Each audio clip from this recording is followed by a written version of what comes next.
सुरू करायचं. शिक्षक पात्रता परीक्षा ज्याला आपण टीईटी बोलतो. आपल्याला माहिती आहे की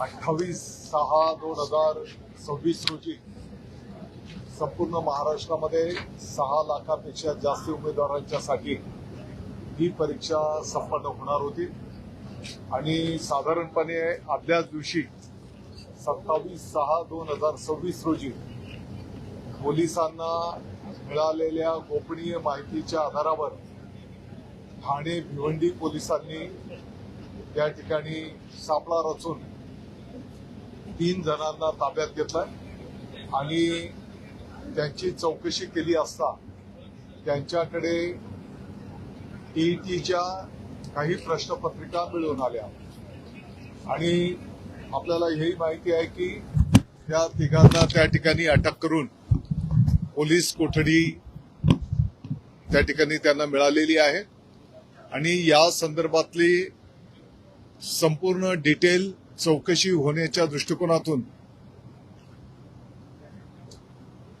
एसआयटी गठीत करण्यात आलेली आहे.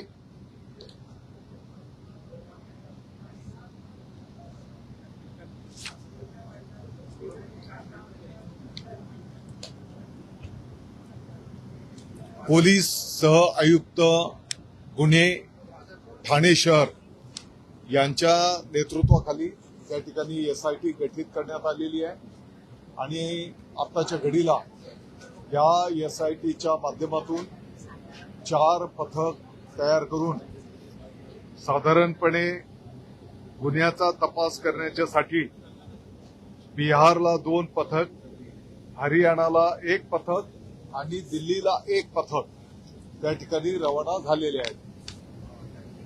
जे काही पेपर मिळून आलेले आहेत त्याच्यावर बारकोड आणि क्रमांक आहे आणि म्हणून हे पेपर नेमके कुठे वितरित होणार होते, किंबहुना तिथे वितरित झालेले आहेत का आणि याचा सविस्तर तपास या एसआयटीच्या माध्यमातून त्या ठिकाणी होईल.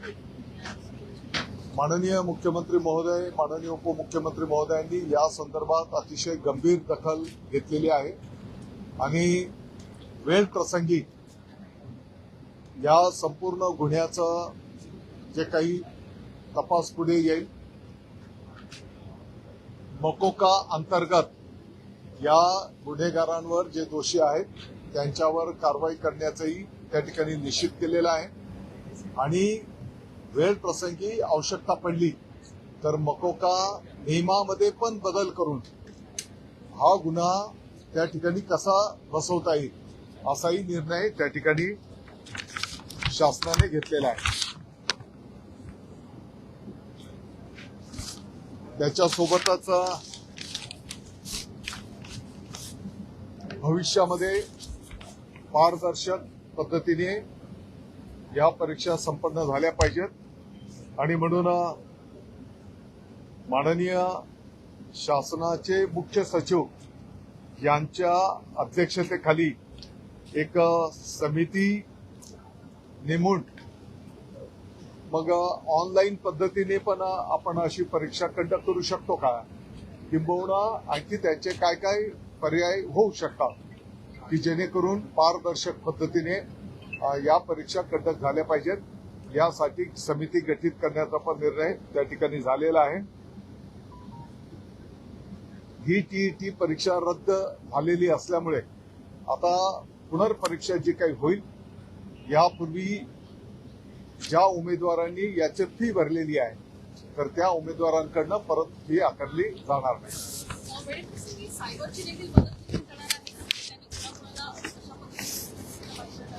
मला वाटतं की सरळ गोष्ट आहे की एसआयटी ज्या वेळेस शासनाने नेमलेली आहे तर अतिशय खोलपर्यंत जाऊन या विषयामध्ये कोण कोण आहेत, कोणाकोणाचा संबंध आहे, कोणाकोणापर्यंत या सगळ्या बाबी गेलेल्या आहेत याचा सविस्तर तपास त्या ठिकाणी सर्व माध्यमांच्या माध्यमातून होईल. इतर राज्यांमध्ये देखील काही टीम्स गेलेल्या आहेत, तर साधारण तिकडून काही प्रूफ आलेला आहे का की महाराष्ट्रात त्याच्या आधीची पण परीक्षा महाराष्ट्रामध्ये देखील घेतली होती, आताही महाराष्ट्रामध्ये पुन्हा एकदा या निमित्तानं आरोप लागले?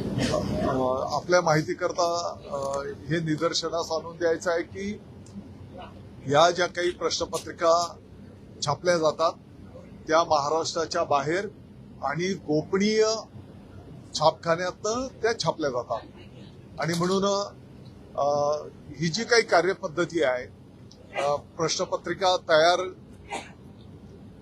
त्याचे प्रश्न तयार करणं हे आपल्या राज्यामध्ये होत आहे. तज्ज्ञ लोकांकडनं पहिल्या स्टेजमध्ये 50 तज्ज्ञ लोकांकडनं प्रश्न तयार करून घेतले जातात. त्याच्यावरचे 10 वरिष्ठ अधिकाऱ्यांच्या माध्यमातून त्याची छाननी केली जाते आणि रॅन्डम स्वरूपामध्ये 150 प्रश्न बाजूला काढून ते गोपनीय पद्धतीने त्या प्रेसला छापण्याच्यासाठी ते दिले जातात आणि तिथून छापून ते जिथे परीक्षा केंद्र आहे त्या परीक्षा केंद्राच्या जिल्हा पातळीवर 2 दिवस आधी पोहोचवणं ही त्या प्रेसची जबाबदारी त्या ठिकाणी असते आणि मग जिल्हाधिकारींच्या कस्टडीमध्ये ते पेपर पोलीस कस्टडीमध्ये त्या ठिकाणी 2 दिवस आधी पोहोचतात आणि तिथून मग जिथे परीक्षा असेल त्या परीक्षावर अगदी व्हिडिओ पोलीस प्रशासनाच्या उपस्थितीमध्ये ते त्या परीक्षा केंद्रापर्यंत नेले जातात आणि विद्यार्थ्यांच्या उपस्थितीमध्ये ते उघडून सीलबंद जे काही बॉक्स असतात ते उघडून त्या ठिकाणी पेपर ते पुरवले जातात. एवढं सगळं केल्यानंतर हे पेपर सातत्यानं फुटत असल्याचं समोर येत आहे. सरकारी यंत्रणा जी आहे त्यांच्या माध्यमातून पेपर बाहेर येत आहे, यामध्ये काही तुम्ही आता चौकशी तपास, मला वाटतं की आता SITच्या माध्यमातून जेव्हा ही सविस्तर चौकशी होणार आहे तर नेमके पेपर कुठून फुटले, कोणाच्या माध्यमातून फुटले, कुठेपर्यंत ते गेलेले आहेत याचा संपूर्ण तपास SITच्या माध्यमातून पुढे येईल आणि याच्यामध्ये जे जे कोण दोषी असतील त्यांच्यावर कठोर कारवाई केली जाईल. आणि म्हणून जसं मी सांगितलं की आवश्यकता नव्हे तर वेळ प्रसंगी मकोका कायद्यामध्ये पण याचं ऍड करून त्या ठिकाणी या कलमाद्वारे पण कारवाई त्या ठिकाणी केली जाईल.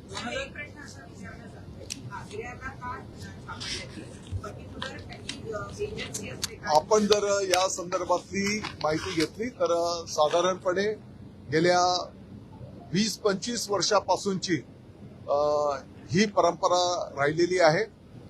याचे जे पेपर छापले जातात महाराष्ट्र राज्य परीक्षा परिषद याचे जे अध्यक्ष आहेत हे फक्त त्यांना ज्ञात असतं आणि गेल्या अनेक वर्षांच्या पासून 20-25 वर्षांच्या पासून महाराष्ट्राच्या बाहेर कदाचित त्या काळामध्ये भाषा इथे समजू शकत असेल, बाहेरच्या राज्यांमध्ये समजू शकणार नाही वगैरे जे काही असेल तर तेव्हापासून गोपनीय पद्धतीने ही सगळी व्यवस्था त्या ठिकाणी रन केली जाते आणि त्याच पद्धतीने चालू वर्षालाही ते केलं गेलेलं होतं. परंतु आपण जर बघितलं असेल तर पोलिसांना निनावी गोपनीय माहिती मिळाल्याच्या नंतर पोलिसांनी सुमोटो ही कारवाई करून उद्याच्याला जो काही प्रकार घडणार होता तो थांबवण्यामध्ये त्या ठिकाणी आपल्याला यश मिळालेलं आहे. मला वाटतं की लोकशाही पद्धतीमध्ये हा त्याचा अधिकार आहे, परंतु जेव्हा शासन स्वतःहून आणि ही कारवाई पोलीस प्रशासनाने स्वतःहून केलेली आहे, घटना घडण्याच्या आधीच कारवाई केलेली आहे आणि या संदर्भातलं सविस्तर चौकशी होण्याच्या दृष्टिकोनातून SITची पण त्या ठिकाणी गठीत केलेली आहे. मला वाटतं की सगळ्या गोष्टी बाहेर येतील आणि जे कोण दोषी असतील त्याच्यावर कठोर कारवाई केली जाईल. पोलिसांना जी माहिती मिळाली त्यामध्ये कोट्यावधींची डील होणार होती, अशा 1000 कोटींचा हा संपूर्ण घोटाळा राहणार होता असं वाटतं. या क्षणाला यावर भाष्य करणं काही उचित नाही. एसआयटी चौकशीच्या माध्यमातून ज्या ज्या गोष्टी पुढे येतील, आता एका ठिकाणी सापडला, होऊ शकतं की आणखी इतर पण ठिकाणी गेले होते का, हे सगळं चौकशी तर पुढे येईल आणि त्या चौकशीमध्ये जे जे दोषी असतील त्यांच्यावर कठोर कारवाई केली जाईल. परीक्षा कशी घेतली जाईल या संदर्भात काही चर्चा झाली आहे का किंवा काही निर्णय? या क्षणाला तर माननीय सचिवांच्या अध्यक्षतेखाली पुढच्या परीक्षा पारदर्शी पद्धतीने शक्यतो ऑनलाईन कंडक्ट कशा करता येतील याही दृष्टिकोनातनं त्या ठिकाणी शासन विचार करताय. पारदर्शी पद्धतीने झाला पाहिजे या दृष्टिकोनातनं आता माननीय सचिवांच्या अध्यक्षतेखाली समिती गठीत होईल आणि ती समिती जे शिफारस करेल त्याप्रमाणे आपल्याला पुढे जाता येईल. आता समिती त्याचं नाही आता लगेच कसं काय बोलू शकतो.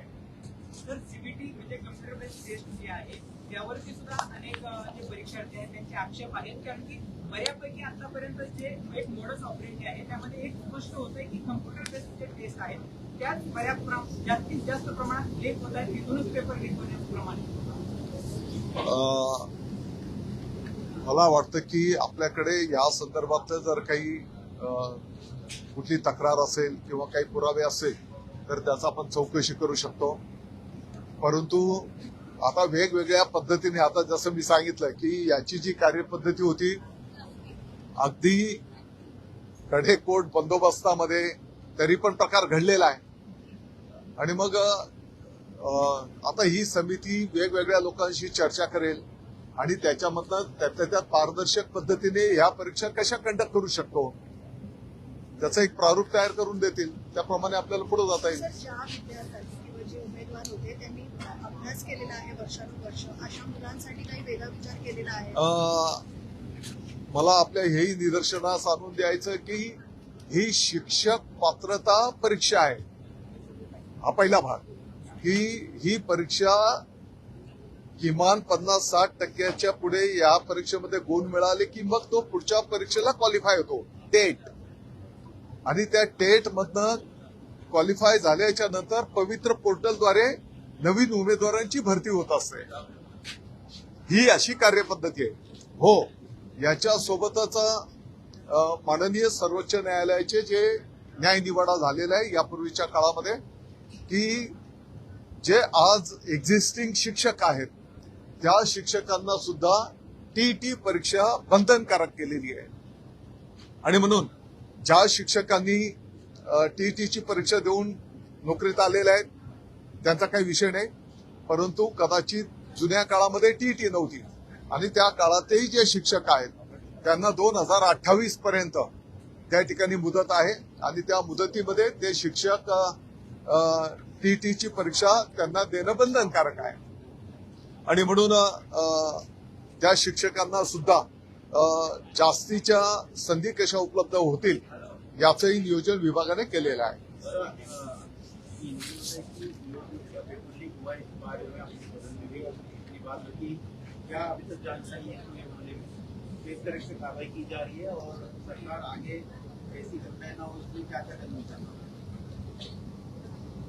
शिक्षक पात्रता परीक्षा टीईटी इसके 28 तारीख को पूरे महाराष्ट्र में 6 लाख से ज्यादा उम्मीदवार ये परीक्षा में सहभागी होने वाले थे और पहले ही दिन पुलिस डिपार्टमेंट को गोपनीय जो मालूमात मिली उनके द्वारा पुलिस डिपार्टमेंट ने पूरा ट्रैप लगाकर इसका जो इन्वेस्टिगेशन किया तो 3 लोगों के पास जो टीईटी का एग्जाम होने वाला था उसके क्वेश्चन पेपर मिले. वो क्वेश्चन पेपर शालेय शिक्षण विभाग को पूछने के बाद ये टीईटी के ही क्वेश्चन पेपर है ये सिद्ध हो गया. तो इसका डिटेल इन्वेस्टिगेशन के लिए एसआईटी गठित की गई है. 3 लोगों को अरेस्ट किया गया है, पुलिस कस्टडी उनको मिला है और एसआईटी ने अभी 4 पथक तैनात करके दिल्ली, हरियाणा और बिहार यहाँ पर इसकी खोजबीन के लिए पुलिस वहां पर गई है। मैं समझता हूँ पूरा जड़ तक इसका तहकीकात किया जाएगा और जो भी दोषी है उनके ऊपर कठोर कार्रवाई होगी।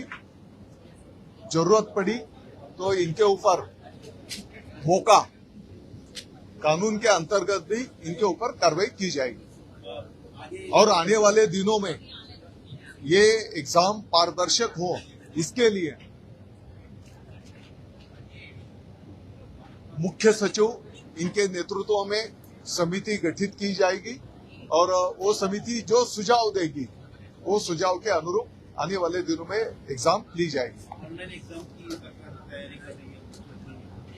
अभी माननीय मुख्य सचिव द्वारा जो समिति सुझाव देंगी उसके अनुरूप सरकार उसका मार्गक्रमण करेगी।